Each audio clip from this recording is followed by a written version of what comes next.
काली रात का रहस्य। एक छोटे से गांव में एक पुराना और खंडहर हो चुका हवेली था। लोग कहते थे कि उस हवेली में कुछ अनहोनी होती रहती है। उस हवेली के बारे में कई डरावनी कहानियां प्रचलित थीं, लेकिन कोई भी सच जानने की हिम्मत नहीं करता था। रवि, एक साहसी युवक, हमेशा से उन कहानियों की सच्चाई जानने का इच्छुक था। एक दिन उसने तय किया कि वह उस हवेली की सच्चाई जानने जाएगा। उसकी बहन सविता ने उसे बहुत मना किया, लेकिन रवि नहीं माना। अंधेरी रात थी और हवेली के चारों ओर सन्नाटा पसरा हुआ था। रवि ने अपने हाथ में एक टॉर्च ली और धीरे धीरे हवेली के अंदर प्रवेश किया। हवेली में चारों ओर धूल और मकड़ी के जाले थे। अचानक उसे किसी के कदमों की आहट सुनाई दी। उसने मुड़कर देखा, लेकिन वहां कोई नहीं था। रवि ने अपने कदम तेज किए और एक कमरे में प्रवेश किया।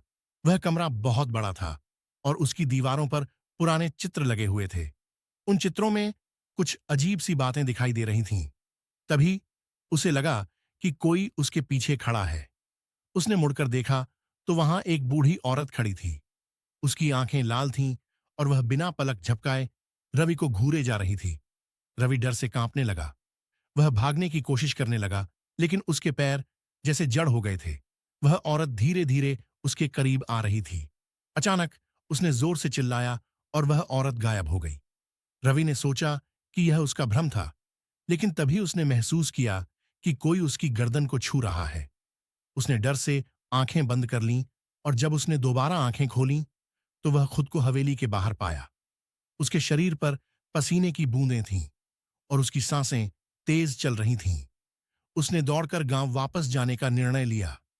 गांव पहुंचकर उसने लोगों को अपनी आपबीती सुनाई। तब गांव के बुजुर्गों ने बताया कि वह हवेली एक बूढ़ी औरत की थी, जो वहां अपने परिवार के साथ रहती थी। एक दिन उसके पूरे परिवार की हत्या कर दी गई।